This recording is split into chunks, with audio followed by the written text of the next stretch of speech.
ಬೊಜ್ಜು ಯಾಕೆ ಬರುತ್ತೆ, ಸೊ ಅದನ್ನ ಹೇಗೆ ಕಂಟ್ರೋಲ್ ಮಾಡುವಂಥದ್ದು, ಅದನ್ನ ಕರಸಕ್ಕೆ ಯಾಕೆ ಆಗಲ್ಲ? ತುಂಬಾ ಕೆಲವರು ದಪ್ಪ ಇರ್ತಾರಲ್ವಾ, ಅವರು ನೋಡಿದಾಗ ಇವ್ರು ಯಾಕೆ ಇಷ್ಟು ದಪ್ಪ ಇದ್ದಾರೆ, ಸಣ್ಣಕ್ಕಾಗಕ್ ಆಗಲ್ವಾ ಇವ್ರಿಗೆ, ಅಥವಾ ಎಷ್ಟು ತಿನ್ಬೋದು ಇವರು ಅದಕ್ಕೆ ಎಷ್ಟು ದಪ್ಪ ಇದ್ದಾರೆ ಅಂತೆಲ್ಲ ಅನ್ಕಂತಾರೆ. ಬರೀ ತಿನ್ನೋದ್ರಿಂದ ಬೊಜ್ಜುತನ ಬರೋದಿಲ್ಲ. ಬೇಕಾದ್ರೆ ನೀವು ಕೇಳಿ ನೋಡಿ, ತುಂಬಾ ದಪ್ಪ ಇರ್ತಾರಲ್ಲ ಅವರು, ನೀವು ಎಷ್ಟು ತಿಂತೀರಾ ಅಂದ್ರೆ ನಮ್ಗಿನ್ ಕಮ್ಮಿ ತಿಂತಿರ್ತಾರ, ಆದ್ರೂ ದಪ್ಪ ಇರ್ತಾರೆ. ಹಾಗಾದ್ರೆ ಇದು ಬರೀ ತಿನ್ನುವುದರಿಂದ ಮಾತ್ರ ಅಲ್ಲ. ಈ ಕಾನ್ಸೆಪ್ಟ್ ಏನು, ಬೊಜ್ಜುತನ, ಈ ಎಡಿಪೋಸೈಟ್ಸ್ ಅಥವಾ ಕೊಬ್ಬಿನ ಜೀವಕೋಶಗಳು ದೇಹಕ್ಕೆ ಯಾವ ರೀತಿ ಬಂದು ಅಂತ ನಾವು ನೋಡೋದಾದ್ರೆ, ಹೇರಳವಾಗಿ ಸಿಕ್ಕಾಗ ಚೆನ್ನಾಗಿ ತಿಂದುಬಿಟ್ಟು ಶೇಖರಣೆ ಮಾಡಿಟ್ಕೊಳ್ಳೋದು, ಸಿಕ್ಕದೇ ಇದ್ದಾಗ ಅದನ್ನು ಬಳಕೆ ಮಾಡ್ಕೊಳ್ಳೋದು. ಹಿಂದೆ ಹೊರಗಡೆ ಸ್ಟೋರ್ ಮಾಡೋಕ್ಕೆ ಅವಕಾಶ ಇರಲಿಲ್ಲ, ಅವನಿಗೆ ಮನೆನೇ ಇರಲಿಲ್ಲ, ನಡ್ಕೊಂಡು ಹೋಗ್ತಾ ಇರ್ತಿದ್ದ. ಹಾಗಾಗಿ ಏನಾಗ್ತಾ ಇತ್ತು, ಎಲ್ಲ ಒಂದ್ ಕಡೆ ಸ್ಟೋರ್ ಮಾಡಿ ಇಡಕ್ಕಾಗ್ತಿರ್ಲಿಲ್ಲ, ಪ್ರಾಣಿಗಳು ಬಂದು ತಿಂತಾ ಇದ್ವು. ಸೊ ದೇಹದಲ್ಲೇ ಸ್ಟೋರ್ ಮಾಡ್ಕೋಬೇಕಿತ್ತು, ದೇಹದಲ್ಲೇ ಒಂದು ಸ್ಟೋರ್ ರೂಮ್ ಕ್ರಿಯೇಟ್ ಆಯ್ತು. ಆ ದೇಹದಲ್ಲಿ ಉಂಟಾಗಿದ್ದ ಸ್ಟೋರ್ ರೂಮ್ ಯಾವುದು ಅಂದ್ರೆ ಎಡಿಪೋಸೈಟ್ಗಳು ಅಥವಾ ಬೊಜ್ಜಿನ ಜೀವಕೋಶಗಳು.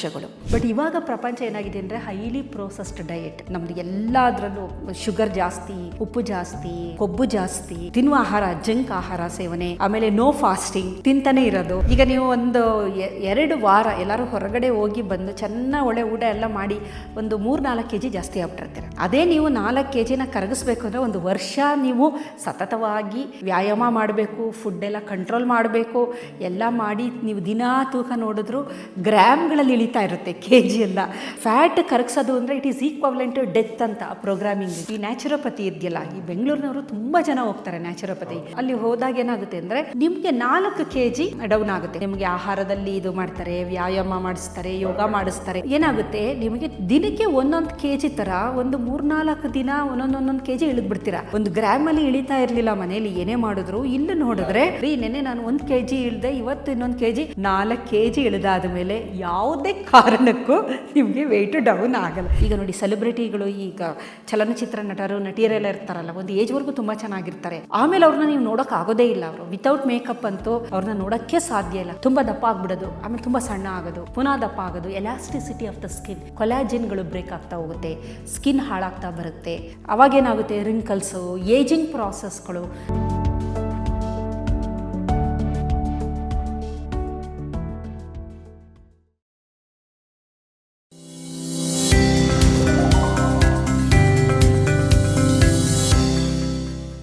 ನಮಸ್ಕಾರ ವೀಕ್ಷಕರೇ, ನೀವು ನೋಡ್ತಾ ಇದ್ದೀರಾ ವಿಶ್ವವಾಣಿ ಹೆಲ್ತ್. ನಾನು ಕೇಶವ್ ಪ್ರಸಾದ್. ವೀಕ್ಷಕರೇ, ಇವತ್ತಿನ ಎಪಿಸೋಡಲ್ಲಿ ನಾವು ಬೊಜ್ಜು ಯಾಕೆ ಬರುತ್ತೆ, ಹೇಗೆ ಬರುತ್ತೆ, ಇದನ್ನು ಕರಗಿಸೋಕ್ಕೆ ಯಾಕೆ ಕಷ್ಟ ಆಗುತ್ತೆ ಅನ್ನುವಂಥ ಮತ್ತು ಇದು ಇವತ್ತು ಹೇಗಾಗಿದೆ, ಒಂದು ಸಾಂಕ್ರಾಮಿಕವಾದಂತಹ ಪಿಡುಗಾಗಿದೆ. ಸೊ ಪ್ರತಿಯೊಬ್ಬರನ್ನು ಕಾಡ್ತಾ ಇರುವಂಥ ಈ ಪ್ರಶ್ನೆಗೆ ಇವತ್ತಿನ ವಿಶೇಷ ಎಪಿಸೋಡ್ ನಾವು ಉತ್ತರವನ್ನು ತಿಳ್ಕೊಳ್ಳಿಕ್ಕೆ ಪ್ರಯತ್ನ ಪಡೋಣ. ಇದಕ್ಕಾಗಿ ನಮ್ಮ ಜೊತೆ ಇವತ್ತು ಮೈಸೂರು ವಿಶ್ವವಿದ್ಯಾಲಯದ ಜೆನೆಟಿಕ್ಸ್ ಆ್ಯಂಡ್ ಜೆನೋಮಿಕ್ಸ್ ವಿಭಾಗದ ಅಧ್ಯಕ್ಷರಾದ ಸುತ್ತೂರು ಎಸ್ ಮಾಲಿನಿ ಅವರು ನಮ್ಮ ಜೊತೆ ಇದ್ದಾರೆ. ಬನ್ನಿ ಕಾರ್ಯಕ್ರಮಕ್ಕೆ ಅವರನ್ನು ವೆಲ್ಕಮ್ ಮಾಡೋಣ. ನಮಸ್ಕಾರ ಮೇಡಮ್. ನಮಸ್ತೆ. ಸೊ ಇವತ್ತಿನ ಎಪಿಸೋಡ್ ಅಂತೂ ನಿಜವಾಗಿ ವಂಡರ್ಫುಲ್ ಆಗಿದೆ. ಪ್ರತಿಯೊಬ್ಬರನ್ನು ಕೂಡ ಒಂದು ಕಾಡುವಂಥ ಸಮಸ್ಯೆ ಅಂತಲೇ ಹೇಳ್ಬೋದು. ಬೊಜ್ಜು ಯಾಕೆ ಬರುತ್ತೆ, ಸೊ ಅದನ್ನು ಹೇಗೆ ಕಂಟ್ರೋಲ್ ಮಾಡುವಂಥದ್ದು, ಅದನ್ನು ಕರಸಕ್ಕೆ ಯಾಕೆ ಆಗಲ್ಲ ಅನ್ನೋದು ದೊಡ್ಡ ಪ್ರಶ್ನೆ ಕಾಡ್ತಾ ಇದೆ. ಸೊ ಏನು ಹೇಳ್ತೀರಾ ಅಂತ ಸರ್? ಈಗ ಸಾಮಾನ್ಯವಾಗಿ ಎಲ್ಲರನ್ನು ಕಾಡುವ ಒಂದು ಪ್ರಶ್ನೆ ಏನು ಅಂದರೆ, ತುಂಬ ಕೆಲವರು ದಪ್ಪ ಇರ್ತಾರಲ್ವಾ, ಅವರು ನೋಡಿದಾಗ ಇವ್ರು ಯಾಕೆ ಇಷ್ಟು ದಪ್ಪ ಇದ್ದಾರೆ, ಸಣ್ಣಕ್ಕಾಗಕ್ಕೆ ಆಗಲ್ವಾ ಇವ್ರಿಗೆ, ಅಥವಾ ಎಷ್ಟು ತಿನ್ಬೋದು ಇವರು ಅದಕ್ಕೆ ಎಷ್ಟು ದಪ್ಪ ಇದ್ದಾರೆ ಅಂತೆಲ್ಲ ಅನ್ಕೊಂತಾರೆ. ಅದರಲ್ಲೂ ಸೆಲೆಬ್ರಿಟಿಗಳು ಮುಖ್ಯವಾಗಿ ನೋಡಿ, ಮೊದಲು ತುಂಬ ಚೆನ್ನಾಗಿರ್ತಾರೆ ಅವರು. ಒಂದಷ್ಟು ವರ್ಷ ಕಳೆದ ಮೇಲೆ ಅವರು ಗುರುತೇ ಸಿಕ್ಕೋದಿಲ್ಲ ನಮ್ಗೆ ಯಾರು ಅಂತೇಳಿ. ಅವಾಗ ನಮಗೆ ತುಂಬ ಚೆನ್ನಾಗಿ ಅವ್ರನ್ನ ನಾವು ನೋಡಿರ್ತೀವಲ್ವಾ. ಈಗ ನಮಗೆ ಅದನ್ನ ನೋಡೋಕ್ಕಾಗಲ್ಲ, ಡೈಜೆಸ್ಟ್ ಮಾಡ್ಕೊಳಕ್ಕಾಗಲ್ಲ. ಅಷ್ಟು ಚೆನ್ನಾಗಿದ್ದವರು ಈ ಥರ ಒಂದು ಡಿಸ್ಫಿಗರ್ ಆಗಿಬಿಟ್ಟಿದ್ದಾರೆ ಅಂದರೆ ನಾವು ಕೊರಗ್ತಾ ಇರ್ತೀವಿ, ಇವ್ರಿಗೇನಾಗಿದೆ, ಇವ್ರು ಯಾಕೆ ಕರಗ್ಸೋಕ್ಕಾಗೋದಿಲ್ಲ, ಇವ್ರಿಗೆ ಯಾಕೆ ಹಿಂಗೆ ತಿಂತಾರಲ್ಲ ಇವರು ಅಂತ ಅನ್ಕೊಂತೀವಿ. ಆದರೆ ಬರೀ ತಿನ್ನೋದ್ರಿಂದ ಬೊಜ್ಜುತನ ಬರೋದಿಲ್ಲ. ಬಾಡಿದು ವೆಯ್ಟ್ ಏನಾಗೋದು ಬರೀ ತಿನ್ನೋದು ಒಂದೇ ಅಂಶ ಅಲ್ಲ. ಬೇಕಾದ್ರೆ ನೀವು ಕೇಳಿ ನೋಡಿ, ತುಂಬ ದಪ್ಪ ಇರ್ತಾರಲ್ಲ ಅವರು, ನೀವು ಎಷ್ಟು ತಿಂತೀರಾ ಅಂದ್ರೆ ನಮ್ಗಿನ್ ಕಮ್ಮಿ ತಿಂತಿರ್ತಾರ, ತುಂಬಾ ಕಮ್ಮಿ ಆಹಾರ ಸೇವನೆ ಮಾಡ್ತಾರೆ, ಆದ್ರೂ ದಪ್ಪ ಇರ್ತಾರೆ. ಹಾಗಾದ್ರೆ ಇದು ಬರೀ ತಿನ್ನುವುದರಿಂದ ಮಾತ್ರ ಅಲ್ಲ. ಮೆದುಳಿನಲ್ಲಿ ಬಹಳಷ್ಟು ಬದಲಾವಣೆಗಳಾಗಿರುತ್ತೆ. ನಮ್ಮ ಹಾರ್ಮೋನ್ಸ್ಗಳಲ್ಲಿ ಬದಲಾವಣೆಗಳು, ಜೀನ್ಸ್ಗಳಲ್ಲಿ ಬದಲಾವಣೆಗಳು, ಜೀವಕೋಶದ ಒಳಗಡೆ ಅದರದ್ದು ಒಂದು ಶಕ್ತಿಯ ಬಿಡುಗಡೆ ಪ್ರಕ್ರಿಯೆ ಅಂತಂತೀವಲ್ಲ, ಇದರಲ್ಲೂ ಬದಲಾವಣೆ. ಇಷ್ಟೆಲ್ಲ ಬದಲಾವಣೆ ಆಗಿರೋದ್ರಿಂದನೇ ದೇಹದಲ್ಲಿ ಬೊಜ್ಜು ಅಥವಾ ಎಡಿಪೋಸೈಟ್ಸ್ಗಳು ಡೆಪಾಸಿಷನ್ ಆಗಿ ಬೊಜ್ಜುತನ ಅಂತ ಬರೋದು. ಬರೀ ನಾವು ಆಹಾರ ಸೇವನೆ ಒಂದೇ ಅಂಶ ಅಲ್ಲ, ಜೊತೆಗೆ ಜೀನ್ಸ್ಗಳು ಯಾವ ರೀತಿ ಕೆಲಸ ಮಾಡುತ್ತೆ, ಅದ್ರ ಜೊತೆಗೆ ಹಾರ್ಮೋನ್ಗಳು ಯಾವ ರೀತಿ ಕೆಲಸ ಮಾಡ್ತಾ ಇದೆ, ನಮ್ಮ ಮೆದುಳು ಯಾವ ರೀತಿ ಕೆಲಸ ಮಾಡ್ತಾ ಇದೆ, ಇದಕ್ಕೆಲ್ಲ ಎಲ್ಲ ಕೋಆರ್ಡಿನೇಷನ್ ಸರಿಯಾಗಿ ಇದ್ದಾಗ ನಾವು ಸೇವಿಸುವ ಆಹಾರ ಅದು ಶಕ್ತಿಯಾಗಿ ಕನ್ವರ್ಟ್ ಆಗಿ ಅದು ಯುಟಿಲೈಸ್ ಆಗ್ತಾ ಇರುತ್ತೆ. ಇಲ್ಲ ಅಂದರೆ ಅದು ಬೊಜ್ಜಿನ ಥರ ಅದು ದೇಹದಲ್ಲಿ ಡೆಪಾಸಿಟ್ ಆಗ್ತಾ ಬರುತ್ತೆ. ಈಗ ಬೊಜ್ಜು ಹೇಗೆ ಇದು ಈ ಕಾನ್ಸೆಪ್ಟ್ ಏನು, ಬೊಜ್ಜುತನ, ಈ ಎಡಿಪೋಸೈಟ್ಸ್ ಅಥವಾ ಕೊಬ್ಬಿನ ಜೀವಕೋಶಗಳು ದೇಹಕ್ಕೆ ಯಾವ ರೀತಿ ಬಂದು ಅಂತ ನಾವು ನೋಡೋದಾದರೆ, ನಾವು ಹಿಂದೆ ಅನಾದಿ ಕಾಲ ಅಂತಂತೀವಲ್ಲ, ಮಾನವನ ಉಗಮ ಅಂತ ನೋಡಬೇಕಾಗುತ್ತೆ. ಮಾನವನ ಉಗಮದ ಬಗ್ಗೆ ನಾವು ಹಿಂದೆ ಒಂದು ವಿಡಿಯೋ ಮಾಡಿದ್ದೀವಿ, ಯಾವ ರೀತಿ ಹೋಮೋಸೆಪಿಯನ್ಸ್ ಅಂತ. ಆಸ್ಟ್ರಲೋಪಿಥಿಕಸ್ ಆಗಿದ್ದವನು ಆಸ್ಟ್ರಲೋಪಿಥಿಕಸ್ಸಿಂದ ನೆಕ್ಸ್ಟು ಬೇರೆ ಬೇರೆ ಹಂತದಲ್ಲಿ ಅವನು 4 ಈ ಕೈಯಿನೂ ಕಾಲಿನ ಥರ ಉಪಯೋಗಿಸ್ತಾ ಇದ್ದ. ಯಾಕೆಂದರೆ ನಮ್ಮ ಆನ್ಸೆಸ್ಟರು ಚಿಂಪ್ಯಾನ್ಸಿ ಅಂತ ನಾನು ಹೇಳಿದ್ದೆ. ನಂತರ ಏನಾಯಿತು, ಅದನ್ನು ಫ್ರೀ ಮಾಡ್ಕೊಂಡ, ನೆಟ್ಟಗೆ ನಿಂತ್ಕೊಂಡ, ಕೈಗಳನ್ನು, ಕಾಲಿದ್ದಂಥ ಕೈಗಳನ್ನು ಬೈಪಿಡಲಾದ, ಬರೀ 2 ಕಾಲಲ್ಲಿ ನಡೆಯುವಂಥದ್ದು ಅಭ್ಯಾಸ ಮಾಡ್ಕೊಂಡ. ಆ ನಂತರ ಬೇಟೆ ಆಡೋದು, ಆಹಾರ ಶೇಖರಣೆ ಮಾಡೋದು, ಇದೆಲ್ಲ ಮಾಡ್ತಾ ಇದ್ದ. ಇಲ್ಲಿದ್ದು ಕಲ್ಪನೆ ನೀವು ಮಾಡ್ಕೊಳ್ಳಿ. ಅಂಥ ಸಂದರ್ಭದಲ್ಲಿ ಎಲ್ಲ ಅವಾಗ ಇದ್ದಂತಹ ಯಾವ ಹೋಮೋಸೆಪಿಯನ್ಸ್ ಆದಿಮಾನವ ಅಂತ ನಾವು ಕರಿತೀವಿ, ಅವನನ್ನು ನಾವು ನೋಡೋದಾದರೆ ಅವನಿಗೆ ಆಹಾರ ಸಿಕ್ಕೋದು ತುಂಬ ಕಷ್ಟ ಇರ್ತಿತ್ತು.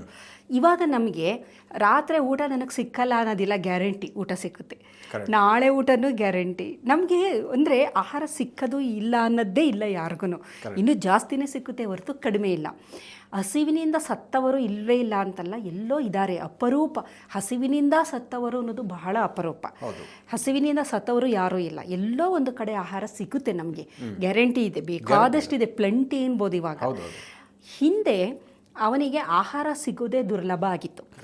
ಎಲ್ಲೋ ಹೋಗ್ತಾ ಇದ್ದ, ಎಲ್ಲೋ ಒಂದಷ್ಟು ಏನೋ ಒಂದು ಹಣ್ಣು ಏನೋ ಸಿಕ್ಕಿತು, ಅದನ್ನ ತಿಂದು ಹೊಟ್ಟೆ ತುಂಬಿಸ್ಕೊಂತಿದ್ದ. ಮುಂದೆ ನಾಳೆ ಅವನಿಗೆ ಅಥವಾ ಇನ್ನೊಂದು ಹೊತ್ತಿಗೆ ಪುನಃ ಆಹಾರ ಸಿಕ್ಕುತ್ತಾ ಇರೋ ಗ್ಯಾರಂಟಿ ಇಲ್ಲ. ಅವಾಗ ಏನಾಗ್ತಾ ಇತ್ತು, ಅವನು ಬೇಟೆ ಮಾಡ್ತಾ ಇದ್ದ ಅಂತ ಇಟ್ಕೊಳ್ಳಿ. ಬೇಟೆ ಮಾಡಿದಾಗ ಒಂದು ಸ್ವಲ್ಪ ಆಹಾರ ಸೇವನೆ ಮಾಡ್ತಾ ಇದ್ದ, ಇನ್ನೂ ಶೇಖರಣೆ ಮಾಡೋದೆಲ್ಲ ಗೊತ್ತಿರಲಿಲ್ಲ ಅವನಿಗೆ. ಅದನ್ನ ಒಂದು ಕಡೆ ಶೇಖರಣೆ ಮಾಡೋದು, ಅದನ್ನು ಒಣಗಿಸಿ ಶೇಖರಣೆ ಮಾಡೋದು, ಸುಟ್ಟಿ, ಅದು ಏನೂ ಗೊತ್ತಿಲ್ಲ. ಅಲ್ಲಿ ಸಿಕ್ತಿತ್ತು, ತಿಂತಿದ್ದ, ಬಿಟ್ಟೋಗ್ತಿದ್ದ, ಮಿಕ್ಕಿದ ಪ್ರಾಣಿಗಳು ಅವೆಲ್ಲ ತಿನ್ಕೊತಾ ಇದ್ವು. ನಂತರ ಪುನಃ ಹಸಿವು, ಪ್ರಾಣಿಗಳು ಸಿಗ್ತಿರ್ಲಿಲ್ಲ, ಆಹಾರ ಸಿಗ್ತಾ ಇರಲಿಲ್ಲ, ಹಸಿವಿನಿಂದ ಬೇಕಾದಷ್ಟು ಜನ ಸತ್ತೋದ್ರು. ಹೋಮೋಸೆಪಿಯನ್ಸಲ್ಲಿ ಇದೆಲ್ಲ ನಡೀತು, ಹಸಿವಿನಿಂದನೇ ಸತ್ತೋಗಿದ್ದಾರೆ. ಉಳಿದವ್ರಿಗೆ ಏನಾಯಿತು ಅಂತಂದರೆ ಸರ್ವೈವ್ ಆಗಬೇಕು. ಆವಾಗ ಬಾಡಿಲಿ ಮೆದುಳು ಬೆಳವಣಿಗೆ ಆಗ್ತಾ ಇತ್ತಲ್ವ, ಮೆದುಳು ಬೆಳವಣಿಗೆ ಆಗ್ತಾ ಇತ್ತು. ಈ ಪರಿಸರದಕ್ಕೆ ಏನೇನು ಒಂದು ತೊಂದರೆಗಳಿದೆ ಅದಕ್ಕೆ ಅಡ್ಜಸ್ಟ್ ಆಗಿ ಅದನ್ನು ಕೋಪಪ್ ಮಾಡ್ಕೊಳ್ಳೋಕ್ಕೆ ನಮ್ಮ ಮೆದುಳಿನಲ್ಲಿ ಪ್ರೋಗ್ರಾಮಿಂಗ್ಗಳು ನಡೀತಾ ಇತ್ತು. ಈಗೇನು ಪ್ರೋಗ್ರಾಮಿಂಗ್ ಅಂತಂತೀವಿ ಆ ಥರ. ಆವಾಗ ಯಾವ ಥರ ಅದು ಪ್ರೋಗ್ರಾಮ್ ಆಯಿತು ಅಂತಂದರೆ, ಈಗ ಆಹಾರ ಸಿಕ್ಕುತ್ತೆ ನನಗೆ, ನಾನು ಅದನ್ನು ಹೆಚ್ಚು ಸೇವನೆ ಮಾಡೋದು, ಸಿಕ್ಕ ಆಹಾರ ಸೇವನೆ ಮಾಡ್ತೀನಿ. ನಾನು ಮಾಡಿದಾಗ ನನಗೆ ಬೇಕಾಗಿರೋದು ಅವತ್ತಿನ ದಿನಕ್ಕೆ ನನ್ನ ದೇಹ ನಡಿಬೇಕು, ಉಸಿರಾಟ, ನನ್ನ ಎಲ್ಲ ಕ್ರಿಯೆಗಳಿಗೂ ಎಷ್ಟು ಬೇಕೋ ಅಷ್ಟನ್ನು ಬಳಸ್ಕೊಂಡು ಮಿಕ್ಕ ಶಕ್ತಿ ಏನಿದೆ ಅದನ್ನು, ಈ ನಾವೇನು ಶಕ್ತಿ ಅಥವಾ ಫ್ಯಾಟ್ ಏನು ಡೆಪಾಸಿಟ್ ನಮ್ಮ ದೇಹದಲ್ಲಿ ಹೋಗಿರುತ್ತೆ ಅದನ್ನು ಏನು ಮಾಡ್ತಿತ್ತು, ಅದು ಜೀವಕೋಶ, ಹೊಸದಾಗಿ ಜೀವಕೋಶಗಳು ಉತ್ಪಾದನೆ ಆಯಿತು. ಅದನ್ನ ಅಡಿಪೋಸೈಟ್ಸ್ ಅಂತ, ಅಲ್ಲಿ ಹೋಗಿ ಶೇಖರಣೆ ಆಗೋದು. ನಂತರ ಅವನಿಗೆ ಇನ್ನೊಂದು ವಾರ ಆಹಾರ ಸಿಕ್ಕಲ್ಲ ಅಂದಾಗ ಅದು ಶೇಖರಣೆ ಆಗಿರುತ್ತಲ್ಲ, ಅದನ್ನು ಬಳಕೆ ಮಾಡಿಕೊಂಡು ಅವನು ಬದುಕಬೇಕು. It is a survival mechanism ಅಂತ ಕರಿತೀವಿ. ದೇಹದಲ್ಲಿ ಬೊಜ್ಜು ಶೇಖರಣೆಯಾಗುವುದು ಸರ್ವೈವಲ್ ಮೆಕ್ಯಾನಿಸಮ್ ಅದು. ಅದನ್ನು ಟ್ರಿಫ್ಟಿ ಜೀನ್ ಹೈಪಾಥಿಸಿಸ್ ಅಂತ ವಿಜ್ಞಾನಿಗಳು ಅದರ ಬಗ್ಗೆ ಬಹಳಷ್ಟು ರಿಸರ್ಚ್ ಮಾಡಿದ್ದಾರೆ. ಟ್ರಿಫ್ಟಿ ಜೀನ್ ಹೈಪಾಥಿಸಿಸ್ ಅಂದರೆ ಹೇರಳವಾಗಿ ಸಿಕ್ಕಾಗ ಚೆನ್ನಾಗಿ ತಿಂದುಬಿಟ್ಟು ಶೇಖರಣೆ ಮಾಡಿಟ್ಕೊಳ್ಳೋದು, ಸಿಕ್ಕದೇ ಇದ್ದಾಗ ಅದನ್ನು ಬಳಕೆ ಮಾಡ್ಕೊಳ್ಳೋದು ಅಂತ. ಈಗ ನಾವು ಸ್ಟೋರ್ ರೂಮ್ ಅಂತಿರ್ತೀವಿ, ಸ್ಟೋರ್ ಮಾಡಿಟ್ಟಿರ್ತೀವಿ, ಹೊರಗಡೆ ಮಾಡ್ಕೊತೀವಿ. ಆದರೆ ಹಿಂದೆ ಹೊರಗಡೆ ಸ್ಟೋರ್ ಮಾಡೋಕ್ಕೆ ಅವಕಾಶ ಇರಲಿಲ್ಲ, ಅವನಿಗೆ ಮನೆಯೇ ಇರಲಿಲ್ಲ, ನಡ್ಕೊಂಡು ಹೋಗ್ತಾ ಇರ್ತಿದ್ದ. ಹಾಗಾಗಿ ಏನಾಗ್ತಾ ಇತ್ತು, ಎಲ್ಲ ಒಂದು ಕಡೆ ಸ್ಟೋರ್ ಮಾಡಿ ಇಡೋಕ್ಕಾಗ್ತಿರ್ಲಿಲ್ಲ, ಪ್ರಾಣಿಗಳು ಬಂದು ತಿಂತಾ ಇದ್ವು. ಸೊ ದೇಹದಲ್ಲೇ ಸ್ಟೋರ್ ಮಾಡ್ಕೋಬೇಕಿತ್ತು, ದೇಹದಲ್ಲೇ ಒಂದು ಸ್ಟೋರ್ ರೂಮ್ ಕ್ರಿಯೇಟ್ ಆಯಿತು. ಆ ದೇಹದಲ್ಲಿ ಉಂಟಾಗಿದ್ದ ಸ್ಟೋರ್ ರೂಮ್ ಯಾವುದು ಅಂದರೆ ಎಡಿಪೋಸೈಟ್ಗಳು ಅಥವಾ ಬೊಜ್ಜಿನ ಜೀವಕೋಶಗಳು. ಇದು ಸರ್ವೈವಲ್ ಮೆಕ್ಯಾನಿಸಮ್. ಮೆದುಳಿನ ಈ ಪ್ರೋಗ್ರಾಮಿಂಗ್ ಆಯ್ತಲ್ಲ, ಅದು ಯಾವ ಸಂದರ್ಭಕ್ಕಾಯಿತು ಅಂತಂದರೆ ಆಹಾರದ ಕೊರತೆ ಇರುವ ಸಂದರ್ಭದಲ್ಲಿ. ಯಾವುದೇ ಪ್ರೋಸೆಸ್ಡ್ ಫುಡ್ಡು ಏನೂ ಇಲ್ಲ, ಏನೂ ಇಲ್ಲ. ಅವತ್ತಿನವತ್ತು ಗೆಡ್ಡೆ ಗೆಣಸು ಹಣ್ಣು ಅಂಥದ್ದು, ತರಕಾರಿನೂ ಇಲ್ಲ. ತರಕಾರಿಗೆ ಅಗ್ರಿಕಲ್ಚರ್ ಏನು ಬಂದಿಲ್ಲ ಅವಾಗ, ಏನೂ ಇಲ್ಲ ಅವಾಗ. ಅಗ್ರಿಕಲ್ಚರನ್ನು, ವ್ಯವಸಾಯ, ಕೃಷಿ ಏನೂ ಇಲ್ಲ. ಅವನು ಸುಮ್ಮನೆ ಹಾಗೆ ಅಲೆಮಾರಿ ಥರ ಹೋಗ್ತಾ ಇದ್ದ, ಸಿಕ್ಕಿದ್ದನ್ನು ತಿಂತಾ ಇದ್ದ. ಈ ಥರ ಮಾಡೋ ಅಂಥ ಸಂದರ್ಭದಲ್ಲಿ ಪ್ರೋಗ್ರಾಮಿಂಗ್ ಆಯಿತು. ಅವಾಗಿದ್ದಂಥ ಪರಿಸರ ಏನು ಅಂದರೆ ಆಹಾರ ಸಿಗ್ತಾ ಇಲ್ಲ, ಸತತವಾದ ಚಲನೆ ಇತ್ತು, ನಡ್ಕೊಂಡೇ ಹೋಗ್ತಿದ್ದ. ಆಮೇಲೆ ಉಪವಾಸನೆ, ಯಾವಾಗಲೂ ಆಲ್ಮೋಸ್ಟ್ ಉಪವಾಸ, ಯಾವಾಗಲೂ ಸಿಕ್ಕಿದಾಗ ತಿನ್ನುವಂಥದ್ದು. ಶುಗರ್ ಇಲ್ಲ, ಸಕ್ಕರೆನೇ ಇಲ್ಲ ಅವಾಗ, ಯಾವುದೇ ಇಲ್ಲ, ಬರೀ ಯಾವುದೋ ಒಂದು ಸಿಕ್ಕದೋ ಒಂದು ಸ್ವಲ್ಪ ಹಣ್ಣು ತಿಂತಾ ಇದ್ದ, ಏನೋ ಒಂದು ಪ್ರಾಣಿ ಸಿಗ್ತಾ ಇತ್ತು, ಪಕ್ಷಿನೋ ಮೀನೋ ಏನೋ ತಿಂತಾ ಇದ್ದ. ಸಕ್ಕರೆ ಇಲ್ಲದ ಪ್ರಪಂಚ, ಪ್ರೊಸೆಸ್ ಫುಡ್ ಇಲ್ಲದ ಪ್ರಪಂಚ, ಬರೀ ಚಲನೆ ಮತ್ತು ಸದಾಕಾಲ ಉಪವಾಸ, ಅಬಂಡೆಂಟ್ ಫುಡ್ ಇಲ್ಲ. ಆವಾಗ ಪ್ರೋಗ್ರಾಮ್ ಆಗಿದ್ದು ನಮ್ಮ ಮೆದುಳು ಇವಾಗಲೂ ಹಾಗೆ ಇದೆ, ಪ್ರೋಗ್ರಾಮ್ ಚೇಂಜ್ ಆಗಿಲ್ಲ. ಅಷ್ಟು ಬಲಿಷ್ಠವಾಗಿ ಅಷ್ಟು ಚೆನ್ನಾಗಿ ಪ್ರೋಗ್ರಾಮ್ ಆಗಿದೆ. ಇವಾಗಲೂ ಅದು ಏನು ಅನ್ಕೊಂಬಿಟ್ಟಿದೆ ಮೆದುಳು, ಈಗ ಏನಕ್ಕೆ ಮನುಷ್ಯನಿಗೆ ಡೆಪಾಸಿಟ್ ಆಗೋದು ಫ್ಯಾಟ್ ಅಂತಂದರೆ ಆಹಾರ ಸಿಕ್ಕದಿಲ್ಲ ಇವನಿಗೆ ಅನ್ನೋದನ್ನು ಥಿಂಕ್ ಮಾಡ್ಕೊಂಡದು. ಆ ಪ್ರೋಗ್ರಾಮಿಂಗ್ ಹೆಂಗಿದೆ ಅಂದರೆ ನಿನಗೆ ಆಹಾರ ಸಿಗ್ತಾ ಇಲ್ಲ ಅಂದ್ಕೊಂಡಿದೆ, ಆಮೇಲೆ ಅದಕ್ಕೆ ಚಲನೆ ಇಲ್ಲ ಅಂತ ಗೊತ್ತಿಲ್ಲ, ಸೆಡೆಂಟ್ರಿ ಲೈಫ್ ಸ್ಟೈಲದು ಗೊತ್ತಿಲ್ಲ. ಆ ಥರ ಪ್ರೋಗ್ರಾಮಿಂಗ್ ಆಗಿರೋದು ಅವಾಗಿನ ಪ್ರಪಂಚಕ್ಕೆ. ಬಟ್ ಇವಾಗ ಪ್ರಪಂಚ ಏನಾಗಿದೆ ಅಂದರೆ ಹೈಲಿ ಪ್ರೋಸೆಸ್ಡ್ ಡಯೆಟ್. ನಮ್ಮದು ಎಲ್ಲದರಲ್ಲೂ ಶುಗರ್ ಜಾಸ್ತಿ, ಉಪ್ಪು ಜಾಸ್ತಿ, ಕೊಬ್ಬು ಜಾಸ್ತಿ, ಆಮೇಲೆ ನಾವು ತಿನ್ನುವ ಆಹಾರ ಜಂಕ್ ಆಹಾರ ಸೇವನೆ, ಆಮೇಲೆ ಸೆಡೆಂಟ್ರಿ ಲೈಫ್ ಸ್ಟೈಲು, ಅತಿಯಾದ ಸಕ್ಕರೆ, ಆಮೇಲೆ ನೋ ಫಾಸ್ಟಿಂಗ್, ತಿಂತಾನೆ ಇರೋದು, ಅದು ಮೆದುಳು ಗೊತ್ತಿಲ್ಲ. ಇಲ್ಲ, ಇದು ಎಲ್ಲ ಏನಾಗಿದೆ ಅಂದರೆ ಮಿಸ್ ಮ್ಯಾಚ್ ಆಗ್ತಾ ಇದೆ. ಪ್ರೋಗ್ರಾಮಿಂಗಿಗೂ ನಾವಿರುವ ಪ್ರಪಂಚಕ್ಕೂ ಮಿಸ್ ಮ್ಯಾಚ್ ಆಗ್ತಾಯಿದೆ. ಈಗ ಸಾಮಾನ್ಯವಾಗಿ ಏನಾಗುತ್ತೆ, ನಾವು ಏನೋ ಒಂದು ಆಹಾರ ಸೇವನೆ ಮಾಡ್ತೀವಿ, ಕಾರ್ಬೋಹೈಡ್ರೇಟ್ ಆಹಾರ, ಈಗ ಅನ್ನ ಊಟ ಮಾಡ್ತೀವಿ, ಅದೇನಾಯಿತು ಗ್ಲೂಕೋಸ್ ಆಗಿ ಕನ್ವರ್ಟ್ ಆಯಿತು. ಆಮೇಲೆ ಪ್ರೋಟೀನ್ ತಗೊಂತೀವಿ, ಅಮೈನೋ ಆಸಿಡ್ ಸಿಂಪಲ್ ಫಾರ್ಮಲ್ಲಿ ಅಮೈನೋ ಆಸಿಡ್ ಆಗಿ ಕನ್ವರ್ಟ್ ಆಯಿತು. ಆಮೇಲೆ ಫ್ಯಾಟಿ ಆ್ಯಸಿಡ್ ಆಗಿ ನಾವು ಏನೋ ಒಂದು ಫ್ಯಾಟ್ ತಗೊಳ್ಳೋದು, ಫೈನಲಿ ಟ್ರೈಗ್ಲಿಸರಾಯ್ಡು ಫ್ಯಾಟಿ ಆ್ಯಸಿಡು ಆಯಿತು. ಇದೆಲ್ಲ ಏನಾಗುತ್ತೆ, ತಕ್ಷಣ ದೇಹ ಅದನ್ನು ಬಳಸ್ಕೊಳುತ್ತೆ. ಮಿಕ್ಕದನ್ನು ಏನು ಮಾಡುತ್ತೆ, ಈ ಪ್ರೋಟೀನ್ ಎಲ್ಲ ದೇಹದಲ್ಲಿ ಬಳಕೆ ಆಗೋಯ್ತು. ಈ ಗ್ಲೂಕೋಸ್ ಇರುತ್ತಲ್ಲ, ಅದನ್ನು ಏನು ಮಾಡುತ್ತೆ ಅಂತಂದರೆ ಇನ್ಸುಲಿನ್ ನಮ್ಮ ದೇಹದಲ್ಲಿ ಏನು ಬಿಡುಗಡೆ ಆಗುತ್ತೆ ಪ್ಯಾನ್ಕ್ರಿಯಾಸ್ನಿಂದ, ಆ ಇನ್ಸುಲಿನ್ ಏನು ಮಾಡುತ್ತೆ, ಅದನ್ನು ಗ್ಲೈಕೋಜನ್ ಆಗಿ ಕನ್ವರ್ಟ್ ಮಾಡುತ್ತೆ. ಅಸಿಟೈಲ್ ಕೋಯೆ ಆಗಿ ಕನ್ವರ್ಟ್ ಮಾಡಿ ನಂತರ ಅದು ಟ್ರೈಗ್ಲಿಸರಾಯ್ಡ್ ಆಗಿ ಕನ್ವರ್ಟ್ ಆಗುತ್ತೆ, ಫ್ಯಾಟಿ ಆ್ಯಸಿಡ್ ಆಗಿ ಟ್ರೈಗ್ಲಿಸರಾಯ್ಡಿ ಕನ್ವರ್ಟ್ ಆಗಿ ಅದು ಅಡಿಪೋಸೈಟ್ಗಳಲ್ಲಿ ಡೆಪಾಸಿಟ್ ಆಗುತ್ತೆ. ಕಾರಣ ಏನು ಅಂತಂದರೆ ಇದು ಮುಂದೆ ಈಗ ನೆಕ್ಸ್ಟ್ ಇದರಲ್ಲಿ ಗೊತ್ತು, ಪ್ರೋಗ್ರಾಮ್ ಗೊತ್ತಿಲ್ಲ, ಮೈಂಡ್ ಪ್ರೋಗ್ರಾಮ್ಗೆ ಉಪವಾಸ ಬರುತ್ತೆ, ಇವನು ಒಂದಷ್ಟು ದಿನ ಉಪವಾಸದಲ್ಲಿರ್ತಾನೆ. ಸೊ ಆವಾಗ ಇವನಿಗೆ ಅದನ್ನು ಉಪಯೋಗಕ್ಕೆ ಬರಲಿ, ಸರ್ವೈವಲ್ ಸ್ಟ್ರಾಟಜಿ, ಅವನು ಬದುಕಬೇಕು ಅನ್ನೋ ಒಂದು ಕಾರಣದಿಂದ ಈ ಥರ ಒಂದು ಪ್ರೋಗ್ರಾಮಿಂಗ್ ಆಗಿರೋದು. ಇಲ್ಲಿ ಈ ಡೆಪಾಸಿಟ್ ಆಗಿರುವ ಅಡಿಪೋಸೈಟ್ ಇದೆಯಲ್ಲ, ಬರೀ ಅದು ಫ್ಯಾಟ್ ಜೀವಕೋಶ ಅಲ್ಲ, ಅದರಿಂದ ಏನಾಗ್ತಾ ಇದೆ, ಒಂದಷ್ಟು ಹಾರ್ಮೋನ್ಗಳು ಬಿಡುಗಡೆ ಆಗ್ತಾ ಇದೆ. ಅದರಲ್ಲಿ ಮುಖ್ಯವಾಗಿ ಲೆಪ್ಟಿನ್ ಹಾರ್ಮೋನು, ಆ್ಯರೋಮೆಟೇಸ್ ಹಾರ್ಮೋನು, ರೆಸಿಸ್ಟಿನ್ನು, ಇದರ ಜೊತೆಗೆ ಇನ್ನೂ ವಿಸ್ ಫ್ಯಾಟಿನ್ ಅನ್ನೋದು, FGF20, ಇವೆಲ್ಲ ಏನು ಮಾಡುತ್ತೆ ಅಂತಂದರೆ ಇನ್ಸುಲಿನ್ ರೆಸಿಸ್ಟೆನ್ಸ್ನ ಜಾಸ್ತಿ ಮಾಡ್ತಾ ಇದೆ, ಡಯಾಬಿಟಿಕ್ ಬರಾಗಿ ಮಾಡ್ತಾ ಇದೆ. ಆಮೇಲೆ ಇನ್ಫರ್ಟಿಲಿಟಿ, ಈ ಲೆಪ್ಟಿನ್ ರೆಸಿಸ್ಟೆನ್ಸ್ ಜಾಸ್ತಿ ಆದರೆ ಹೈಪೋಥಾಲಮಸ್ ಪಿಟ್ಯೂಟರಿ ಗೊನಾಡಲ್ ಆಕ್ಸಿಸ್ನ ಚೇಂಜ್ ಮಾಡ್ತಾ ಇದೆ. ಇದೆಲ್ಲ ನಮ್ಮ ಎಂಡೋಕ್ರೈನ್ ಪಾತ್ವೇ ಇಲ್ಲ, ಎಲ್ಲದನ್ನು ಇದು ಇಂಟರ್ವೆನ್ ಮಾಡ್ತಾ ಇದೆ. ಇದರಿಂದ ಬಿಡುಗಡೆ ಹೆಚ್ಚು ಅಡಿಪೋಸೈಟ್, ಹೆಚ್ಚು ಹಾರ್ಮೋನ್ಗಳು ಬಿಡುಗಡೆ ಆಗುತ್ತೆ. ಆದರೆ ಎಷ್ಟು ಡೇಂಜರಸ್ ಅಂತ, ಮೋಸ್ಟ್ ಡೇಂಜರಸ್ ಇದು ಕೊಬ್ಬು. ಅದಕ್ಕೋಸ್ಕರನೇ ಹೇಳೋದು, ಎಲ್ಲ ಕಾಯಿಲೆಗಳ ಮೂಲ ಕೊಬ್ಬು ಅಥವಾ ನಮ್ಮ ದೇಹದಲ್ಲಿ ಏನು ಡೆಪಾಸಿಟ್ ಆಗ್ತಾ ಇದೆ ಅದು ಯಾವುದೋ ಹಾರ್ಮೋನ್ ರಿಲೀಸ್ ಮಾಡದೇ ಇದ್ರೆ ಚೆನ್ನಾಗಿತ್ತು ಅಂತ. ಮಾಡದೇ ಹೋಗಿದ್ರೆ ಏನೂ ತೊಂದರೆ ಆಗ್ತಿರ್ಲಿಲ್ಲ, ಅದು ಮಾಡುತ್ತೆ. ಅದು ಎಂಡೋಕ್ರೈನ್ ಆರ್ಗನ್ ಥರ ಕೆಲಸ ಮಾಡುತ್ತೆ. ಈ ಫ್ಯಾಟ್ ಸೆಲ್ಸ್ ಇದೆಯಲ್ಲ, ಒಂದು ಎಂಡೋಕ್ರೈನ್ ಒಂದು ಆರ್ಗನ್ ಥರ ಕೆಲಸ ಮಾಡೋಕ್ಕೆ ಶುರು ಮಾಡಿಬಿಡುತ್ತೆ. ಹಾಗಾಗಿ ಬಹಳಷ್ಟು ತೊಂದರೆ. ನೋಡಿ, ವಿಸರಲ್ ಫ್ಯಾಟ್ ಹೊಟ್ಟೆ ಮೇಲಿರುತ್ತಲ್ಲ, ಅದನ್ನು ವಿಸರಲ್ ಫ್ಯಾಟ್ ಅಂತ ಕರಿತೀವಿ. ಅದರಿಂದ ಪ್ಯಾನ್ಕ್ರಿಯಾಕ್ಕೆ ಡ್ಯಾಮೇಜ್ ಆಗುತ್ತೆ, ಅಲ್ಲಿಂದ ಇನ್ಸುಲಿನ್ ರೆಸಿಸ್ಟೆನ್ಸ್ ಆಗುತ್ತೆ, ಡಯಾಬಿಟಿಸ್ ಬರುತ್ತೆ, ಇಷ್ಟೆಲ್ಲ ಆಗುತ್ತೆ. ಸಾಮಾನ್ಯವಾಗಿ ನಾವು ಏನು ಯೋಚನೆ ಮಾಡ್ತೀವಿ ಅಂತಂದರೆ ವೆಯ್ಟ್ ಗೇನು ತುಂಬ ಸುಲಭ, ಕರೆಕ್ಟ್, ವೆಯ್ಟ್ ಲಾಸ್ ಆಗೋಲ್ಲ. ಈಗ ನೀವು ಒಂದು 2 ವಾರ ಎಲ್ಲರೂ ಹೊರಗಡೆ ಹೋಗಿ ಬಂದು ಚೆನ್ನಾಗಿ ಒಳ್ಳೆ ಊಟ ಎಲ್ಲ ಮಾಡಿ ಒಂದು 3-4 kg ಜಾಸ್ತಿ ಆಗ್ಬಿಟ್ಟಿರ್ತೀರ. ಕರೆಕ್ಟ್. ಅದೇ ನೀವು 4 kgನ ಕರಗಿಸ್ಬೇಕು ಅಂದರೆ 1 ವರ್ಷ ನೀವು ಸತತವಾಗಿ ವ್ಯಾಯಾಮ ಮಾಡಬೇಕು, ಫುಡ್ಡೆಲ್ಲ ಕಂಟ್ರೋಲ್ ಮಾಡಬೇಕು, ಎಲ್ಲ ಮಾಡಿ ನೀವು ದಿನ ತೂಕ ನೋಡಿದ್ರು ಗ್ರಾಮ್ಗಳಲ್ಲಿ ಇಳಿತಾ ಇರುತ್ತೆ, kg ಎಲ್ಲ ಒಂದು 10 ಗ್ರಾಮ್ ಕಮ್ಮಿ ಆಗಿರುತ್ತೆ, 20 ಗ್ರಾಮ್. ಬಟ್ ಗೈನ್ ಆಗಬೇಕಾದ್ರೆ 500 ಗ್ರಾಮ್, 1000 ಗ್ರಾಮ್, ಹಂಗೆ 1 kg 1.5 kg ಗೈನ್ ಆಗಿಬಿಡುತ್ತೆ. ಇಲ್ಲೇನಂದರೆ ನಮ್ಮ ಮೆದುಳು ಪ್ರೋಗ್ರಾಮಿಂಗ್ ಹೆಂಗೆ ಅಂದರೆ ಸುಲಭವಾಗಿ ಅದು ಫ್ಯಾಟನ್ನು ಕರಗಿಸೋಕ್ಕೆ ಬಿಡೋಲ್ಲ. ಫ್ಯಾಟ್ ಕರಗಿಸೋದು ಅಂದರೆ it is equivalent to death ಅಂತ ಪ್ರೋಗ್ರಾಮಿಂಗ್ಗೆ.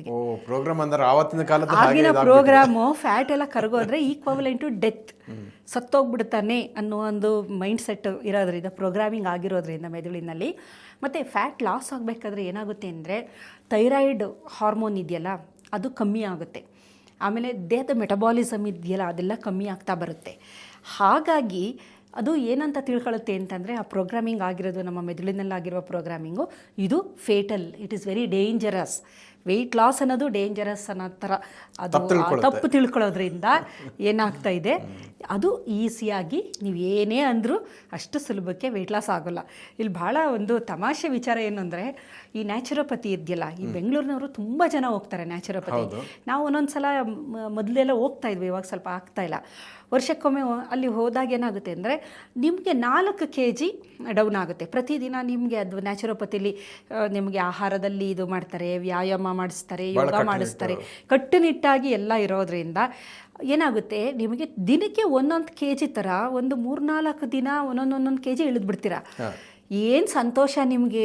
ತೂಕನೇ 1 ಗ್ರಾಮಲ್ಲಿ ಇಳಿತಾ ಇರಲಿಲ್ಲ ಮನೇಲಿ ಏನೇ ಮಾಡಿದ್ರು. ಇಲ್ಲಿ ನೋಡಿದ್ರೆ ಒಂದು ದಿನಕ್ಕೆ 1 kg ಇಳಿತಾ ಇದೆ ಅಂತ ಎಲ್ಲ ಕ್ಯಾಲ್ಕುಲೇಷನ್ ಆಗ್ತಾ ಇರ್ತಾರೆ.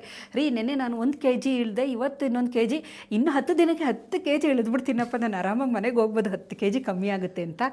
4 kg ಇಳಿದಾದ ಮೇಲೆ ಯಾವುದೇ ಕಾರಣಕ್ಕೂ ನಿಮಗೆ ವೆಯ್ಟ್ ಡೌನ್ ಆಗಲ್ಲ.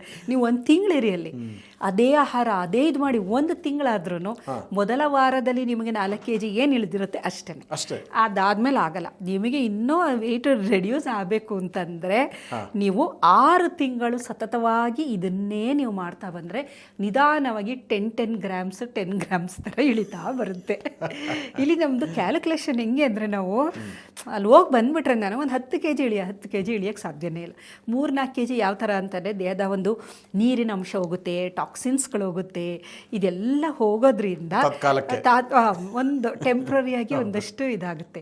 ಹಾಗಾಗಿ ಅದರ ಫ್ಯಾಟ್ ಬರ್ನ್ ಆಗಿರೋದಿಲ್ಲ. ಅದಾಗಬೇಕು ಅಂದರೆ ಬ್ರೈನ್ ಬಿಡಲ್ಲ ಅದನ್ನು ಸುಲಭವಾಗಿ. ನಿಮಗೆ ಸತತವಾಗಿ ಕಠಿಣವಾಗಿ ವ್ಯಾಯಾಮ, ಆಹಾರದಲ್ಲಿ ಒಂದು ಶಿಸ್ತು ಎಲ್ಲ ಇದ್ದಾಗ 1 ವರ್ಷ ಅದೇ ಥರ ನೀವು ಮೇಂಟೈನ್ ಮಾಡ್ಕೊತಾ ಬಂದರೆ ಖಂಡಿತವಾಗ್ಲೂ ನಿಧಾನವಾಗಿ ಅದು ಇಳಿತಾ ಬರುತ್ತೆ. ಹಾಗಾಗಿ ವೆಯ್ಟ್ ಲಾಸ್ ಅನ್ನೋದು ಅಷ್ಟು ಸುಲಭದ ಮಾತಲ್ಲ, ವೆಯ್ಟ್ ಗೇನ್ ಈಸಿ. ಮೇಡಮ್, ನನಗೆ ಒಂದು ಮಾತು ನೀವು ಹೇಳಿದ್ರಿ, ಮೆದುಳಿನ ಪ್ರೋಗ್ರಾಮಿಂದಾಗಿ ಈ ರೀತಿ ಆಗಿದೆ, ಆಗಿನ ಕಾಲಕ್ಕೆ ತಕ್ಕಂತೆ ಹಾಗೆ ಅಂದ್ಕೊಳ್ಳುತ್ತೆ ಅಂತ. ಬಟ್ ಅದು ಯಾಕೆ ಅದು ಅಷ್ಟು ಸುಲಭದಲ್ಲಿ ಚೇಂಜ್ ಆಗೋದಿಲ್ಲ ಅಂತ? ಇಲ್ಲ, ಅದಕ್ಕೆ ಇನ್ನೂ ಒಂದು 100 ಅಥವಾ 1000 ವರ್ಷಗಳು ಬೇಕು ಅದು ಚೇಂಜ್ ಆಗಬೇಕು ಅಂದರೆ ಅಷ್ಟು ನಿಧಾನವಾಗಿ ಅದು ತುಂಬ ಸುಲಭ. ಅದು ಏನು ತಕ್ಷಣ ಚೇಂಜ್ ಆಗೋಂಥದ್ದಲ್ಲ ಅದು. ಅದು ನೋಡಿ, ಮಾನವನ ಉಗಮ ಜನರೇಷನ್ ಅದು ಇಲ್ಲ ಮಾನವನ ಉಗಮ ಅಂದಾಗ 2-3 ಸಾವಿರ ವರ್ಷಗಳ ಹಿಂದೆ ಆಗಿದ್ದು. ಅವಾಗ ಆಗಿರೋದು ಈ ಪ್ರೋಗ್ರಾಮಿಂಗು. ಅಂದರೆ ಅದು ಬದಲಾವಣೆ ಆಗಬೇಕು ಅಂತಂದರೆ ನಿಮಗೆ 2-3 ಲಕ್ಷ ವರ್ಷಗಳ ಹಿಂದೆ, 2-3 ಲಕ್ಷ ವರ್ಷಗಳ ಹಿಂದೆ ಮನುಷ್ಯ ಹೋಮೋಸೆಪಿಯನ್ಸ್ ಅಂತ ಆಗಿದ್ದು. ನಂತರ ಅವನು ಎಲ್ಲ ಕಡೆ 60-70 ಸಾವಿರ ವರ್ಷಗಳ ಹಿಂದೆ ಭಾರತಕ್ಕೆ ಬಂದಿದ್ದು ಅಂತ ನಾವು ಇನ್ನೊಂದು ವಿಡಿಯೋದಲ್ಲಿ ಹೇಳಿದ್ದೀವಿ. ಆಫ್ರಿಕಾದಿಂದ, ಔಟ್ ಆಫ್ ಆಫ್ರಿಕಾ ಥಿಯರಿ ಅಂತಲೇ ಒಂದಿದೆ. ಅಂದರೆ ಅದು ಜಿನೋಮಿಕ್ ಲೆವೆಲಲ್ಲಿ ಎವಿಡೆನ್ಸ್ ಇದೆ ಅದಕ್ಕೆ. Mitochondrial DNA, Y chromosomal DNA ಇದ್ರದ್ದು ಎವಿಡೆನ್ಸ್, ಸ್ಟ್ರಾಂಗ್ ಪ್ರೂಫ್ ಸಿಕ್ಕಿದೆ, ಅಲ್ಲಿಂದನೇ ಬಂದಿರೋದು ಅಂತ. ಅವಾಗಾಗಿರೋ ಪ್ರೋಗ್ರಾಮಿಂಗ್ ಇದು 2-3 ಲಕ್ಷ ವರ್ಷಗಳ ಹಿಂದೆ.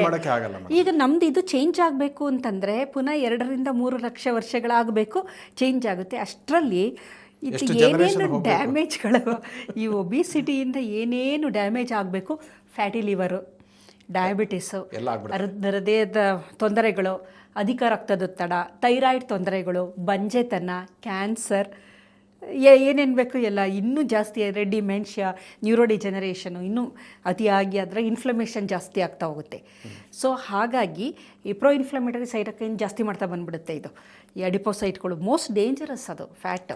ಏನಕ್ಕೆ ಅಂದರೆ ದೇಹದಲ್ಲಿ ಇನ್ಫ್ಲಮೇಷನ್ ಮಾಡಿಬಿಡುತ್ತೆ. ಇನ್ಫ್ಲಮೇಷನ್ನು ಕಾರಣ ಏನಂತಂದರೆ ಇದು ಬಿಡುಗಡೆ ಮಾಡುವುದು pro inflammatory cytokine, tumour necrosis factor alpha ಅಡಿಪೋಸೈಟಿಂದನೇ ಬಿಡುಗಡೆ ಮಾಡೋದು, ಇಂಟರ್ಲ್ಯೂಕಿನ್ 6 ಅಡಿಪೋಸೈಟಿಂದನೇ ಬಿಡುಗಡೆ ಮಾಡೋಂಥದ್ದು, ಆ್ಯರೋಮೆಟೇಸ್ ಇದರಿಂದನೇ ಬಿಡುಗಡೆ ಆಗುವಂಥದ್ದು. ಹಾಗಾಗಿ ಇದು ಕೊಬ್ಬಿನ ಒಂದು ಹೇಗೆ ನಮ್ಮ ದೇಹದಲ್ಲಿ ಶೇಖರಣೆ ಆಗುತ್ತೆ ಅನ್ನೋದು ಮೂಲ ಕಾರಣ ಇದೆ. ನಮ್ಮ ಬ್ರೈನ್ ಪ್ರೋಗ್ರಾಮಿಂಗ್ ಅವಾಗಾಗಿರೋದು, ಬಟ್ ಇವಾಗಿನ ಒಂದು ಕಾಲಕ್ಕೆ ಅಲ್ಲ ಅದು. ಇವಾಗೇನೆಂದರೆ ಅಬಂಡೆಂಟ್ ಫುಡ್ ಇದೆ, ಆಮೇಲೆ ಚಲನರಹಿತ, ಆಮೇಲೆ ಫಾಸ್ಟಿಂಗ್ದು ಅವಕಾಶನೇ ಇಲ್ಲ, ಆಮೇಲೆ ಅತಿಯಾದ ಜಂಕ್ ಆಹಾರಗಳು, ಮಸಾಲೆ ಅಥವಾ ಇದು ಕ್ಯಾಲರಿ ಡಯೆಟ್ ಆಗ್ಬೋದು, ಸಕ್ಕರೆ ಹೆಚ್ಚಿರುವಂಥದ್ದು, ಇದೆಲ್ಲ ನಾವು ಸೇವನೆ ಮಾಡ್ತಾ ಇರೋದೇ ಮುಖ್ಯವಾಗಿ ಒಬಿಸಿಟಿಗೆ ಕಾರಣ. ಗೇನ್ ಮಾಡೋದು ಸುಲಭ, ಕರಗಿಸೋದು ಸುಲಭ ಅಲ್ಲ. ಸುಲಭ ಅಲ್ಲ ಅಂತ ಬಹಳ ಅದ್ಭುತವಾಗಿ ಹೇಳಿದ್ರೆ ಮೇಡಮ್. ಅಂದರೆ ನೀವೇ ಹೇಳಿದ ಹಾಗೆ ನಮ್ಮ ಲೈಫ್ ಸ್ಟೈಲನ್ನು ಸೊ ಆ ಪ್ರೋಗ್ರಾಮ್ಗೆ ತಕ್ಕ ಹಾಗೆ ಅಡ್ಜಸ್ಟ್ ಮಾಡ್ಕೋಬೇಕು ನಾವು. ಮಾಡಿದ್ರೆ ಮಾತ್ರ ಪರಿಹಾರ. ಅಷ್ಟು ಬೇಗ ಪ್ರೋಗ್ರಾಮೇ ಚೇಂಜ್ ಆಗುತ್ತೆ ಅನ್ನುವಂಥದ್ದು ಭ್ರಮೆ, ಸಾಧ್ಯನೇ ಇಲ್ಲ. 2-3 ಲಕ್ಷ ವರ್ಷಗಳು ಬೇಕು, ಅಷ್ಟು ವರ್ಷ ಹಿಂದೆ 2-3 ವರ್ಷ ಹಿಂದೆ ಆಗಿರುವಂಥದ್ದು. ಸೊ ಬಹಳ ಅದ್ಭುತವಾಗಿ ವಿವರಿಸಿದ್ದೀರಾ. ನಿಜಕ್ಕೂ ಕೂಡ ಇದು ಒಂದು ಐ ಓಪನರ್ ಸೆಷನ್ ಅಂತಲೇ ಹೇಳಬೇಕು. ಯಾಕಂದರೆ ಯಾಕೆ ಬೊಜ್ಜು ಬರುತ್ತೆ ಅನ್ನೋದೇ ಅನೇಕ ಮಂದಿಗೆ ಗೊತ್ತಿರಲ್ಲ. ಜಾಸ್ತಿ ತಿನ್ನೋದ್ರಿಂದ ಅಲ್ಲ, ಅದರ ಬದಲಿಗೆ ಈ ರೀತಿಯ ಕಾರಣಗಳು. ಎಪಿಜೆನೆಟಿಕ್ ಅಂತಲೂ ಬಹಳಷ್ಟು ಬದಲಾವಣೆಗಳಾಗ್ತಾ ಹೋಗುತ್ತೆ. ಈಗ ನೋಡಿ, ಒಂದು ವಯಸ್ಸಾದಂಗೆ ಮೊದಲು ತುಂಬ ಸಣ್ಣಕ್ಕಿರ್ತಾರೆ. ಗ್ರ್ಯಾಜುವಲಿ ಒಂದು ಮದುವೆ ಆಯಿತು, ಇದೆಲ್ಲ ಆಯಿತು ಅಂತಂದರೆ ಹಾರ್ಮೋನಲ್ಲಿ ಸ್ವಲ್ಪ ವೇರಿಯೇಷನ್ಗಳಾಗ್ತಾయి. ಎಪಿಜೆನೆಟಿಕ್ ಚೇಂಜಸ್ಗಳಾಗುತ್ತೆ. DNA ಮಿಥೈಲೇಷನ್ನು, ಆಮೇಲೆ ಹಿಸ್ಟೋನ್ ಮಾಡಿಫಿಕೇಷನ್ಸ್ಗಳು, ಇದೆಲ್ಲ ಆಗೋದ್ರಿಂದ. ಮತ್ತು ನಾವು ಇನ್ನೊಂದು ಅಬ್ಸರ್ವ್ ಮಾಡಬೇಕು, ಈಗ ನನ್ನ ಜೀನ್ಸ್ ಅಂತಲೂ ಒಂದೇ, ಜೀನ್ಸ್ಗಳು ಬಹಳ ಮುಖ್ಯವಾಗಿ ಇನ್ವಾಲ್ವ್ ಆಗುತ್ತೆ ಅಂತ. OB ಜೀನ್, FTO ಜೀನ್, ಬೇಕಾದಷ್ಟು ಜೀನ್ಗಳಿದೆ ಇದರಲ್ಲಿ. ಪಾತ್ವೆಗಳನ್ನ ನಾವು ನೋಡೋದಾದರೆ ಇದರಲ್ಲಿ MTOR ಅಂತ, ಮೆಕ್ಯಾನಿಸ್ಟಿಕ್ ಟಾರ್ಗೆಟ್ ಆಫ್ ರ್ಯಾಂಪೊಮೈಸಿನ್ ಅಂತ ಒಂದು ಜೀನ್ ಇದೆ. ಇದು ಎನರ್ಜಿನ ಸೆನ್ಸ್ ಮಾಡೋ ಅಂಥದ್ದು, ಎನರ್ಜಿ ಜಾಸ್ತಿ ಇದೆ ಅನ್ನೋದನ್ನು ತೋರಿಸೋಂಥದ್ದು. ಇದು ಕಮ್ಮಿ ಆದಾಗ ಆಟೋಫೇಜಿ ಅಂತ ಶುರು ಆಗುತ್ತೆ. ಇದು ಕಮ್ಮಿ ಆಗಲೇಬೇಕು. MTOR ಜೀನ್ ಎಕ್ಸ್ಪ್ರೆಷನ್ ಕಮ್ಮಿ ಆದಾಗ ಆಟೋಫೇಜಿ ಶುರು ಆಗೋದು. ಇಲ್ಲಾಂದರೆ ಆಟೋಫೇಜಿ ಆಗೋದೇ ಇಲ್ಲ. ಆಟೋಫೇಜಿ ಅಂದರೆ ದೇಹದಲ್ಲಿ ಇರುವ ಡ್ಯಾಮೇಜ್ ಜೀವಕೋಶಗಳನ್ನು ದೇಹನೇ ನಾಶ ಮಾಡುವಂತಹ ಪ್ರಕ್ರಿಯೆ ಒಂದಿದೆ, ಅದು ಆಗೋದೇ ಇಲ್ಲ. ಅದಕ್ಕೋಸ್ಕರ ಒಬಿಸಿಟಿ ಇದ್ದಾಗ ಬಹಳಷ್ಟು ತೊಂದರೆಗಳನ್ನು ನಾವು ನೋಡೋವಂಥದ್ದು. ಅದು AMPK ಪಾತ್ವೆ ಅಂತಿದೆ, ಅದು ಎನರ್ಜಿ ಕಮ್ಮಿ ಇದ್ದಾಗ ಸೆನ್ಸ್ ಆಗೋ ಅಂಥದ್ದು. ಆ ಪಾತ್ವೆ PPAR ಗಾಮಾ ಪಾತ್ವೆ ಅಂತಿದೆ. PPAR ಗಾಮಾ ಜೀನ್ ಆ್ಯಕ್ಟಿವೇಟ್ ಆದಾಗ ಎಡಿಪೋಸೈಟ್ಗಳನ್ನು, ಲೈಪೋಜೆನಿಸಿಸ್ ಎಡಿಪೋಸೈಟ್ಗಳನ್ನು ಕ್ರಿಯೇಟ್ ಮಾಡುತ್ತೆ. ಈ ರೀತಿ ಬೇಕಾದಷ್ಟು ಪಾತ್ವೆ ಡೌನ್ ದ ಲೈನ್ ತುಂಬ ಜೀನ್ಸ್ ಇದೆ. ಇವುಗಳ ಇಂಟ್ರ್ಯಾಕ್ಷನ್ ಎಲ್ಲ ಇದೆಯಲ್ಲ, ಅದಕ್ಕೆ ನೋಡಿ, ಈಗ ಕುಟುಂಬದಲ್ಲಿ ಏನಾದರೂ, ಈಗ ಯಂಗ್ಸ್ಟರ್ಸ್ಗಳು ತುಂಬ ಸಣ್ಣಕ್ಕೆ ಚೆನ್ನಾಗಿರ್ತಾರೆ, ಮನೆಯಲ್ಲಿ ಮಿಕ್ಕವರೆಲ್ಲ ದಪ್ಪಕ್ಕಿದ್ದಾರೆ ಅಂತ ಇಟ್ಕೊಳ್ಳಿ, ಅಲ್ಲೇ ನಾವು ತಿಳ್ಕೋಬೇಕು ನಮಗೆ ಇನ್ನೊಂದು ಅಷ್ಟು ವರ್ಷಗಳಾದಮೇಲೆ ನಾವು ಅವ್ರ ಥರ ಆಗ್ತೀವಿ ಅಂತ. ಅದು ಸೂಚಕ. ಏಕೆಂದರೆ ವಂಶ ಪಾರಂಪರ್ಯವಾಗಿ ಕೆಲವೊಂದು ಎಕ್ಸ್ಪ್ರೆಷನ್ಗಳು ಜೀನ್ ಎಕ್ಸ್ಪ್ರೆಷನ್ ಆಗಿರುತ್ತೆ.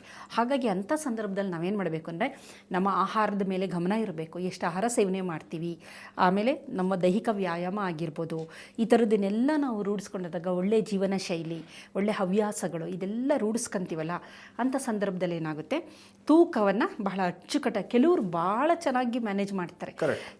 ನಿಮಗೆ ಆಶ್ಚರ್ಯ ಆಗುತ್ತೆ. ಯಾವ ಥರ ಅಂತಂದರೆ, ನೀವು ಎಷ್ಟೋ ವರ್ಷದಿಂದ ನೋಡಿದ್ರೆ ಅವರು ಹಾಗೇ ಇರ್ತಾರೆ, ದಪ್ಪನೂ ಆಗಿರಲ್ಲ, ಸಣ್ಣನೂ ಆಗಿರೋದಿಲ್ಲ. ಆ ಥರ ನಮ್ಮ ಡಿಪಾರ್ಟ್ಮೆಂಟಲ್ಲಿ ಒಬ್ಬರು ಪ್ರೊಫೆಸರ್ ಸುಬ್ರಹ್ಮಣ್ಯ ಅಂತ ಇದ್ದಾರೆ. ಅವ್ರ ತಂದೆ ಆಯುರ್ವೇದದ ಪಂಡಿತರು, ಅರಮನೆಯಲ್ಲಿ ಅವರು ಮಹಾರಾಜರಿಗೆ ವೈದ್ಯರಾಗಿದ್ದಂಥವ್ರು. ಅವರು ನಾವು ನೋಡಿದಾಗಿಂದ ಒಂದು 30 ವರ್ಷದಿಂದ 1 ಗ್ರಾಮ ದಪ್ಪನೂ ಆಗಿಲ್ಲ, ಸಣ್ಣನೂ ಆಗಿಲ್ಲ. ದಿನ ಯೋಗ ಮಾಡ್ತಾರೆ, ತುಂಬ ಡಿಸಿಪ್ಲಿನ್ನು. ಆಮೇಲೆ ರಿಟೈರ್ಡ್ ಆಗಿ ಎಷ್ಟೋ ವರ್ಷ ಆಗಿದೆ, ಗೊತ್ತಾಗೋದೇ ಇಲ್ಲ, ಅವ್ರ ವಯಸ್ಸು ಗೊತ್ತಾಗೋದಿಲ್ಲ, ಅಷ್ಟು ಯಂಗಾಗಿರ್ತಾರೆ. ಒಳ್ಳೆ ಮನಸ್ಸಿದೆ. ಅದ್ರ ಜೊತೆಗೆ ಅವರು ತಮ್ಮ ಜೀವನ ಶೈಲಿಯನ್ನು ಅದ್ಭುತವಾಗಿ ಇಟ್ಕೊಂಡಿದ್ದಾರೆ. ಅವಾಗ ಅನಿಸುತ್ತೆ ಇದೆಲ್ಲ ನೋಡಿ, ವೆಯ್ಟ್ ಗೇನ್ ಲಾಸ್ ಅನ್ನೋದಿದೆಯಲ್ಲ, ಎಷ್ಟು ಮೇಲೆ ವೆಯ್ಟ್ ಗೇನ್ ಲಾಸ್ ಆಗೋದು ಬಹಳ, ಅದೂ ತೊಂದರೆನೇ.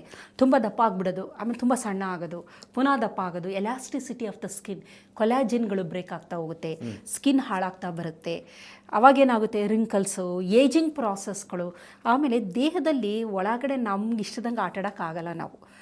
ಎಲ್ಲದೂ ಒಂದು ಸೂಕ್ಷ್ಮವಾಗಿ ಎಲ್ಲದೂ ನಡೀತಾ ಇರುತ್ತೆ. ನೀವು ಒಂದನ್ನ ಏರುಪೇರು ಮಾಡ್ತು ಅಂತಂದರೆ ಎಂಟೈರ್ ಥಿಂಗ್ ಕೊಲ್ಯಾಪ್ಸ್ ಆಗಿಬಿಡುತ್ತೆ. ಹಾಗಾಗಿ ಈಗ ನೋಡಿ, ಸೆಲೆಬ್ರಿಟಿಗಳು, ಈಗ ಚಲನಚಿತ್ರ ನಟಿಯರೆಲ್ಲ ಇರ್ತಾರಲ್ಲ, ಒಂದು ಏಜ್ವರೆಗೂ ತುಂಬ ಚೆನ್ನಾಗಿರ್ತಾರೆ.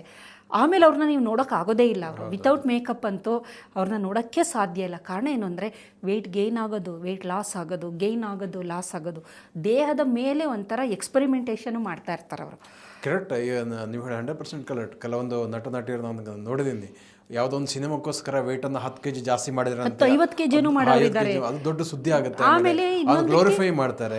ಸೊ ಆಮೇಲೆ ಅವರು 25 kg ಇಳಿದ್ರಂತೆ ಯಾವುದೋ ಒಂದು ಚಿತ್ರಕ್ಕೋಸ್ಕರ ಅನ್ನೋದು. ಇದೆಲ್ಲ ಫೂಲಿಶ್ನೆಸ್ ಅಂತ ಅನ್ಸುತ್ತೆ. ಖಂಡಿತವಾಗ್ಲೂ ನಿಮ್ಮ ದೇಹವನ್ನ ನೀವು ಹೆಂಗ್ ಬೇಕಂಗೆ ಹಾಳು ಮಾಡ್ತಾ ಇದ್ದೀರಾ ಅನ್ನೋದೇ ಅರ್ಥ. ಅಟ್ಲೀಸ್ಟ್ ಏನಂದ್ರೆ, ಅವರು ದುಡ್ಡಾರು ಸಂಪಾದನೆ ಮಾಡ್ತಾರೆ. ಈಗ ಜನಸಾಮಾನ್ಯರು ನೋಡಿ ಟ್ರೈ ಮಾಡಿ ಅನುಕರಣೆ ಮಾಡ್ಲಿಕ್ಕೆ ಹೋಗೋದು ಎಷ್ಟು ಡೇಂಜರಸ್ ಅಂತ. ನಮ್ಗೇನು ಪ್ರಯೋಜನ ಇಲ್ಲ. ನಮ್ಗೇನು ಅಂತಂದ್ರೆ, 0 ಫಿಗರ್ ಆಗಿ ನಮಗೇನು ಪ್ರಯೋಜನ ಇಲ್ಲ, ಅಥವಾ ತುಂಬ ವೇಟ್ಗೆ ಏನಾಗೋ ಪ್ರಯೋಜನ ಇಲ್ಲ. ನನಗೇನು ಅಂದರೆ, ಆರೋಗ್ಯವಾಗಿರೋಕ್ಕೆ ನನ್ನ ದೇಹದ ತೂಕ ಎಷ್ಟಿರಬೇಕು ಅಷ್ಟಿದ್ರೆ ಸಾಕು. ನಿಜಕ್ಕೂ ಕೂಡ ಬಹಳ ಅದ್ಭುತವಾಗಿ ಹೇಳಿದ್ರಿ. ಬೊಜ್ಜುತನ ಯಾಕೆ ಬರುತ್ತೆ ಮತ್ತು ಅದ್ರ ಜೊತೆಗೆ ಈ ಮೆದುಳಿನ ಒಂದು ಏನು ಬ್ರೈನ್ ಒಂದು ಕೋಡ್ ಯಾವ ರೀತಿ ಆಗಿತ್ತು, ಎಷ್ಟು ಲಕ್ಷ ವರ್ಷಗಳ ಹಿಂದೆ ಆಗಿರುವಂಥದ್ದು. ಸೊ ಇದನ್ನೆಲ್ಲ ಬಹಳ ಅದ್ಭುತವಾಗಿ ನಮ್ಮ ವೀಕ್ಷಕರ ಜೊತೆಗೆ ಲೈಫ್ ಸ್ಟೈಲನ್ನು ಯಾವ ರೀತಿಯಾಗಿ ಕಂಟ್ರೋಲ್ ಇಟ್ಕೊಂಡ್ರೆ ಈ ಸಮಸ್ಯೆಗೆ ಪರಿಹಾರ ಇದೆ ಅನ್ನೋದ್ರ ಬಗ್ಗೆ ಕೂಡ ಬಹಳ ಅದ್ಭುತವಾಗಿ ವಿವರಿಸಿದ್ದೀರಾ. ಅದಕ್ಕಾಗಿ ಧನ್ಯವಾದಗಳು. ವೀಕ್ಷಕರು, ಇಂತಹ ಮತ್ತಷ್ಟು ಉಪಯುಕ್ತ ವಿಡಿಯೋಗಳಿಗೆ ವಿಶ್ವವಾಣಿ ಹೆಲ್ತ್ ಯೂಟ್ಯೂಬ್ ಚಾನಲನ್ನು ವೀಕ್ಷಿಸಿ ಮತ್ತು ಸಬ್ಸ್ಕ್ರೈಬ್ ಮಾಡಿ. ವಂದನೆಗಳು.